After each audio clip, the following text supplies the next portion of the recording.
American citizens have a constitutional right to film in public. And I want to make this part very clear, because a lot of people don't realize just how important this right is. The First Amendment doesn't only protect your right to speak, it also protects your ability to gather information and document what government officials are doing. When you are lawfully present in a public space, you generally have a First Amendment right to photograph and record what is plainly visible.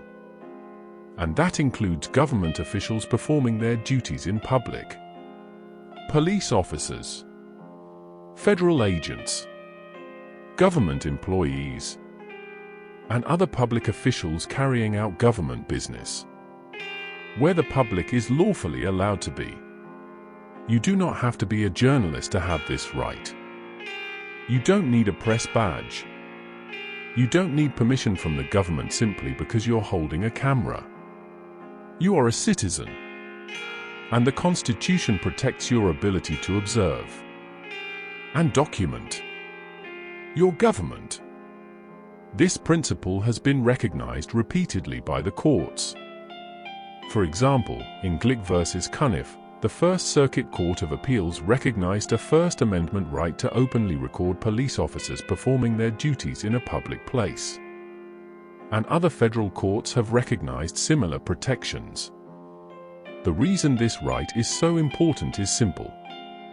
Recording government officials creates an independent record of what actually happened. Without that record, you may be left with one person's word against another. A camera can preserve evidence. A camera can expose misconduct. A camera can protect citizens. And a camera can also protect government employees from false accusations. This is one of the reasons the right to record government officials is so important in a free society. But there are limits. Your constitutional right to record does not give you the right to physically interfere with government employees performing their duties. You generally cannot walk into a restricted area simply because you have a camera. You cannot obstruct police activity. And government facilities can have legitimate restrictions involving security, restricted areas, court proceedings, privacy, and the orderly operation of government. The important distinction is between a legitimate restriction and simply being told, "You can't film because we don't want you filming." Those are not necessarily the same thing. If you're standing somewhere you're legally allowed to be, and you're recording something that is plainly visible, the government generally cannot simply eliminate your First Amendment rights because your camera makes someone uncomfortable. And that brings us to another issue: government surveillance. Take flock cameras, for example. Flock cameras are automated license plate reader systems that can capture vehicle information and create records of where vehicles were observed. So now we have two very different situations. On one side, you have a citizen standing in public with a camera, exercising a constitutionally protected right to observe and document government activity. On the other side, you have surveillance technology being used to collect information about citizens as they travel through public spaces. And that raises an important question. Which deserves greater protection?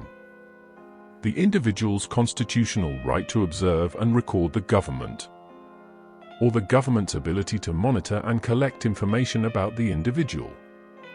Now, I'm not saying that every flock camera is automatically unconstitutional. That's not what I'm saying. The legality of government surveillance depends on many factors. Where the technology is deployed, what information is collected, how long that information is stored, who has access to it, how the information can be searched or shared, and what federal and state laws apply. But here's the bigger constitutional principle.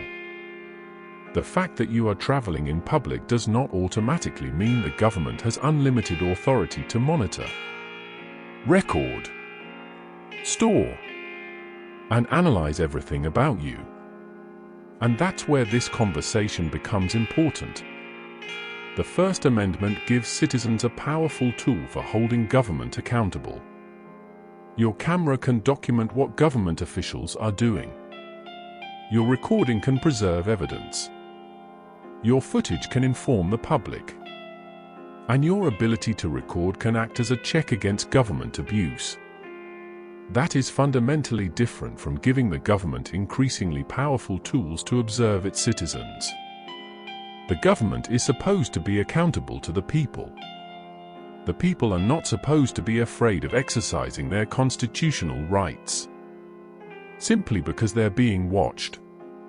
So we have to ask an even bigger question. If citizens have a constitutional right to watch their government, shouldn't we also be asking what limits should exist on the government's ability to watch its citizens? A free society should not only ask what the government is allowed to do. It should also ask what the government should be allowed to do without meaningful oversight. Because the right of the people to observe their government is one thing. Giving the government increasingly powerful tools to observe the people is something else entirely. And that difference matters. Your camera isn't just a camera. When you're lawfully recording government officials performing their duties in public, that camera can be an instrument of accountability. It can preserve the truth. It can expose wrongdoing. And it can remind those in power that the people are watching too, because government has power over the people. And in a constitutional republic, the people have the right to watch the government exercising that power. So the question isn't simply, who is watching? The real question is, who watches the watchers?